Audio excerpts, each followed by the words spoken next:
इदम श्री सद्गुरुवे नमः। जन्म शताब्दी पुस्तक माला 81, देवताओं के वरदान सत्प्रवृत्तियां, डे 4।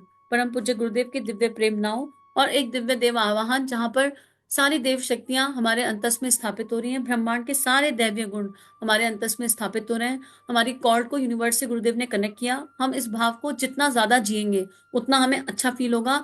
और अगर आपको कोई पर्टिकुलर सद्गुण याद आता है, जैसे आपको लगता है कि नहीं मुझे सत्य बोलना है, या मुझे संयमित बनना है, मुझे वाणी संयम करना है, मुझे विचार संयम करना है, मुझे भाव संयम करना है, जो भी गुण, आप उस गुण का आवाहन कर सकते हैं। जैसे हमने श्रम के देवता का गुरु सानिध्य में गुरु कृपा से आवाहन किया, तो हम अपने भीतर चेंजेस देख रहे होंगे। मैंने अपने भीतर चेंजेस देखे कि श्रम की शक्ति यहाँ पर बढ़ी है, और कॉन्टिन्यू ऑब्जर्व कर रही हूँ कि श्रम की शक्ति बढ़ी है। लेकिन नियमित रूप से श्रम के देवता को धन्यवाद बोलना, श्रम के देवता को प्रणाम करना, और श्रम के देवता से बार बार ये प्रार्थना करना कि आप सदा साथ रहना। और इसमें कोई स्वार्थ की बात नहीं है। हाँ, मैं अपने गुरु के लिए श्रमशील होना चाहती हूँ, कोई बुराई नहीं है। और अगर गुरु के प्रति कोई आसक्ति हो भी जाए तो ये आसक्ति ठीक दिशा जा रही है, वो गुरु अपनी आसक्ति से मुक्त कर देगा। अगर ईश्वर के इष्ट के प्रति आसक्ति हो भी जाए तो वो भक्ति में बदल जाती है समय के साथ। तो इसमें कोई बुराई नहीं है। इसलिए जो भी गुण हम चाहते हैं अपने अंदर, और स्वार्थ के लिए नहीं चाहते, लोक मंगल के लिए चाहते हैं, परमार्थ के लिए चाहते हैं, या फिर केवल गुरु का कहना मानने के लिए चाहते हैं कि ये है, भाई आंख है तो देखेगी।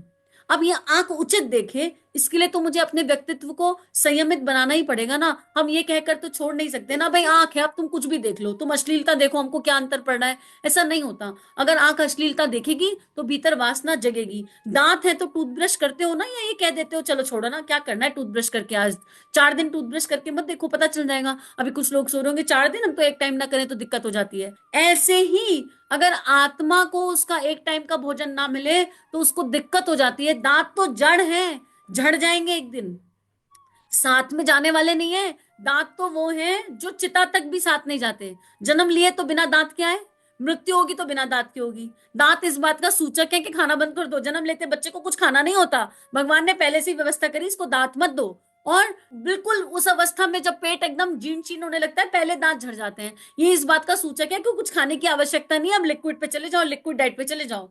ठीक है। तो जब ये दांत जो जन्म मृत्यु के बीच में ही गायब हो रहे हैं और आ रहे हैं, उनको इतना कष्ट होता है एक टाइम टूथब्रश छोड़कर, तो सोचो आत्मा को कितना कष्ट होता होगा एक टाइम साधना छोड़कर। आत्मा को कितना कष्ट होता होगा अनुचित व्यवहार कर कर, अनुचित भावनाओं के साथ, अनुचित विचारणाओं के साथ, कितना दर्द, कितनी तकलीफ होती होगी।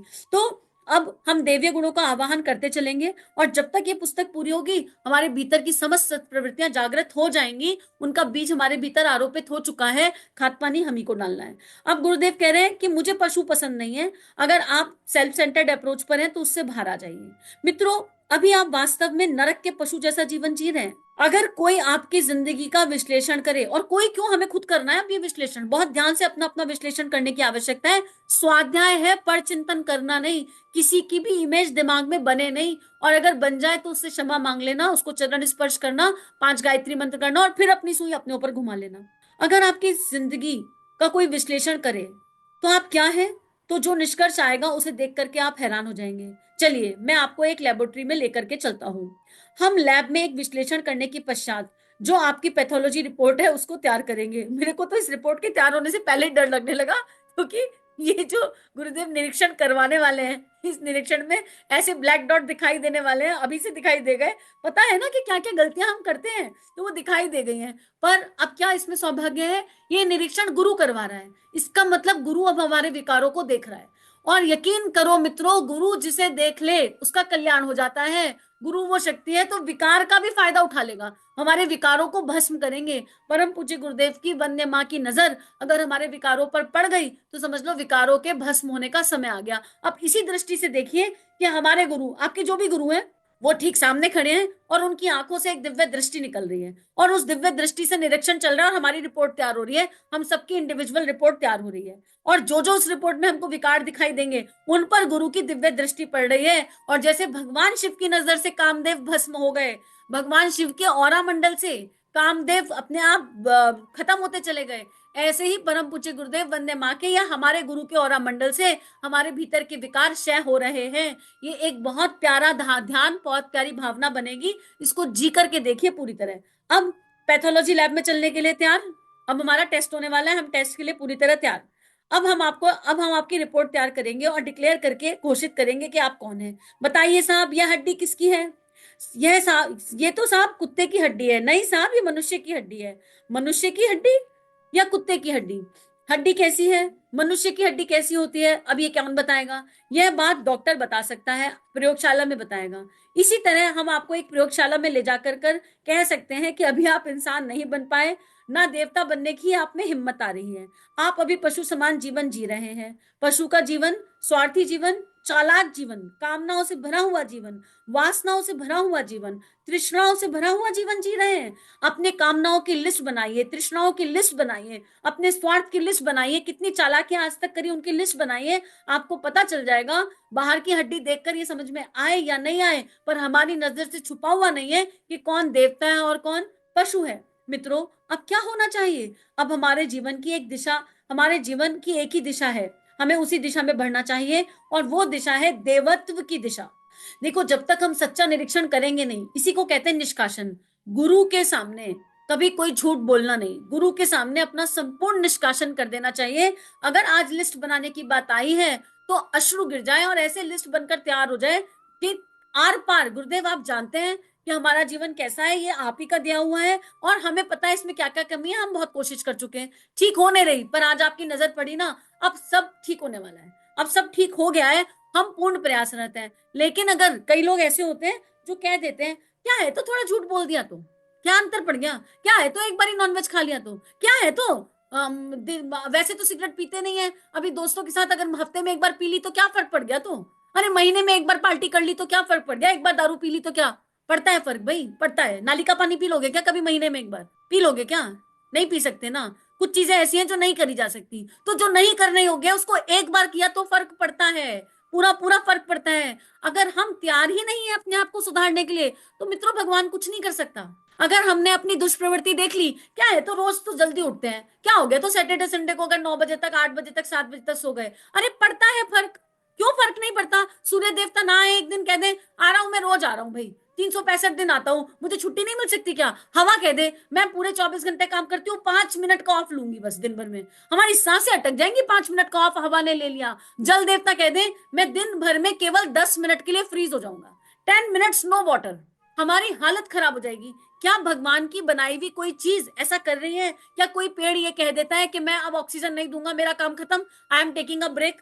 हम अपनी सत प्रवृत्तियों से ब्रेक लेते हैं और कैजुअल हो जाते हैं। एक दिन सब जप नहीं किया तो क्या हो गया, तो एक दिन उपासना नहीं करी तो क्या हो गया, छूट गया नाम जप तो क्या हो गया, तो रोज तो करते हैं ना, 365 दिन है हो कर तो रहे, एक दिन क्या हो गया, तो ये एक दिन क्या हो गया तो सब बात बन नहीं सकती, पॉसिबिलिटी नहीं है। माँ शारदा की लेखनी है ये, ठाकुर रामकृष्ण परमहंस को पढ़ो तो उसमें माँ शारदा की लेखनी आती है, बेटा जब तुम एक दिन कोई सत प्रवृत्ति छोड़ते हो तो तुम्हारी चेतना, तुम्हारा सूक्ष्म शरीर 40 दिन पीछे चला जाता है और तब तुम्हारे गुरु को तुम्हारी भरपाई करनी पड़ती है।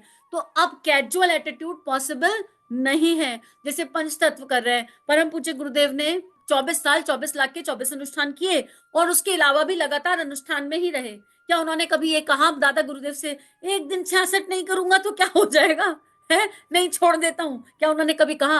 क्या उन्होंने कभी ये कहा आपने मुझे कहा है कि तू नमक खा मत खा, तू मीठा मत खा, तू ये पर्टिकुलर आहार ले, क्या मैं एक दिन थोड़ा डोसा खा लूं तो चलेगा? क्या परम पूज्य गुरुदेव ने ये कहा? मित्रों हमें ना बहुत इजीली ये यात्रा कराई जा रही है। परम पूज्य गुरुदेव ने जो यात्रा एक्सट्रीम तप कर करी है ना, हमको पलकों पर बिठाकर कराई जा रही है। हमसे तप नहीं मांगा जा रहा, गुरुदेव हमसे नहीं कह रहे कि बेटा 2 बजे उठो, 66 माला करो, अपने आप को तपाओ, अपने आप को परेशान करो। हमसे तो क्या कहते हैं, बेटा तुझसे कुछ नहीं होता, तू सुबह आंख खुलता है ना उस समय 10 मिनट गायत्री कर लिया कर, रात को सोने से पहले कर लिया कर। हमें तो इतनी सहज साधना दे दी, उसमें भी हम कह रहे हैं अरे सुबह सुबह नहीं हुआ आज तो क्या करें, 10 ही मिनट की बात ही नहीं किया ना, रोज तो कर रहे हैं, नहीं हो पाएगा। वैसे अगर हमें देवत्व की ओर बढ़ना है, देवत्व की दिशा में जाना है, तो फिर हमको कुछ नियम तो ऐसे हैं जो लेने ही लेने होंगे। हम कैजुअल नहीं हो सकते।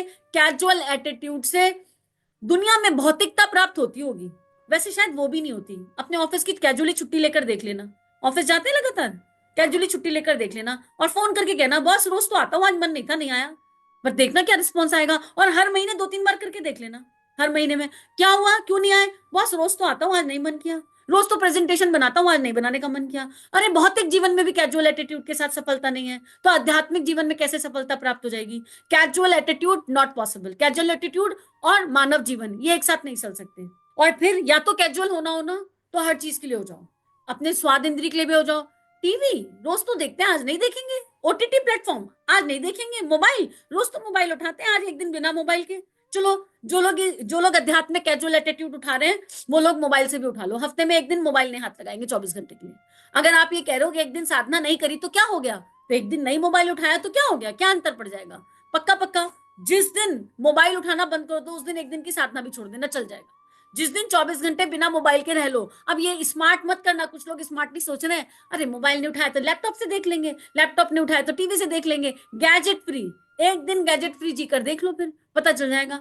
तो जब हम भौतिक जीवन में चीजों को नहीं छोड़ पा रहे हैं, हम मोबाइल जैसी चीज को नहीं छोड़ सकते हैं, इतनी आवश्यकता है, फिर चाहे आप हूं चाहे मैं हूं, तो फिर हम आध्यात्मिक जीवन की जो आत्मा की बेसिक रिक्वायरमेंट है, जो आत्मा की बेसिक नीड है, अगर शरीर की बेसिक नीड रोटी कपड़ा और मकान है ना, तो आत्मा की बेसिक नीड परमात्मा है। आत्मा की बेसिक नीड सत्यता है। आत्मा की बेसिक नीड उस परम पिता के साथ थोड़े पल बिताना है। आत्मा की बेसिक नीड करुणा संवेदना प्रेम की भावना है। हम इसको कैसे छोड़ सकते हैं? हम इसके प्रति कैसे कैजुअल हो सकते हैं? हमको बिल्कुल कैजुअल अब होना नहीं है, हम ये संकल्प ले लें। उसके बाद, और ये संकल्प नियमितता, जब दोनों चीजें आ जाती है ना, नियमितता के साथ कोई चीज हम रेगुलर करते हैं ना, तो समझ लो वो गुण हमारे हमारे स्वभाव का हिस्सा बन जाता है। फिर वो हमारी आदत में आ जाता है, फिर गुण कर्म स्वभाव बन जाता है। पहली बार में कोई चीज आदत नहीं बनती, लगातार करने से वो आदत बन जाती है। देवत्व की दिशा में बढ़े तो क्या हो सकता है? तब बेटे देव पूजन का उद्देश्य पूरा हो सकता है। हम आपको देव पूजन की सारी प्रक्रिया केवल इस मकसद से सिखाते हैं कि आपके जीवन में देने की वृत्ति हो जाए, उदारता की वृत्ति पैदा हो जाए, श्रेष्ठता की वृत्ति पैदा हो जाए, और आप देवता बनने का प्रयास करें। अब देवता कैसे बनना है ये तो गुरुदेव ने बता दिया, हमको अपने ऊपर चेक लगाने हैं। अपनी लिस्ट बना लें अच्छे से, फ्री की आदत छोड़ दें, फ्री का माल खाने की आदत छोड़ दें, इससे बड़ी समस्या होगी, हमें पचेगा नहीं।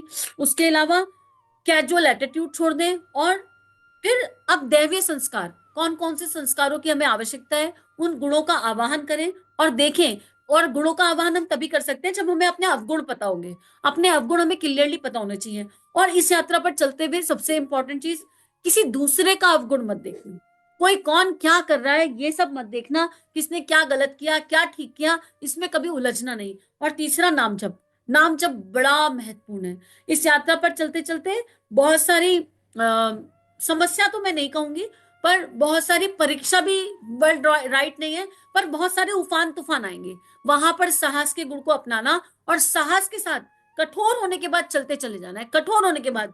लेकिन एक चीज से बचकर रहना, हीन भावना। कभी भी हीन भावना नहीं आनी चाहिए कि हमसे तो ये हो ही नहीं रहा। ये हम अपने आप को ये नहीं कहेंगे अब कि हमसे हो नहीं रहा, और आज तो हमारी लॉटरी लगी है। परम पूज्य गुरुदेव ने अपनी पहनी निगाह, महाकाल ने अपनी पहनी निगाह हमारे विकारों पर डाल दी। जो जो लिस्ट हमने बनाई है ना, उन लिस्ट पर हमने जो जो विकार लिखे हैं, परम पूज्य गुरुदेव के नेत्रों से निकलता हुआ दिव्य प्रकाश उनको छू चुका है, उनको स्पर्श कर चुका है। और अब उसकी जगह जगह बन गई ना, खाली जगह।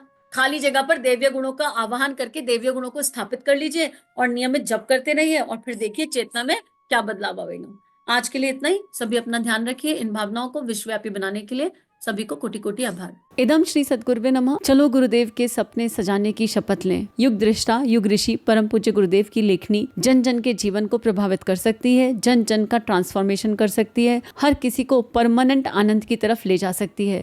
इस कार्य को करने में हमें आपका सहयोग चाहिए। अगर ये वीडियो आपको कंट्रीब्यूट करते हैं तो इन्हें विश्वव्यापी बनाने में हमारी सहायता कीजिए। चैनल को लाइक कीजिए, सब्सक्राइब कीजिए और शेयर कीजिए। इदम श्री सद्गुरुवे नमः।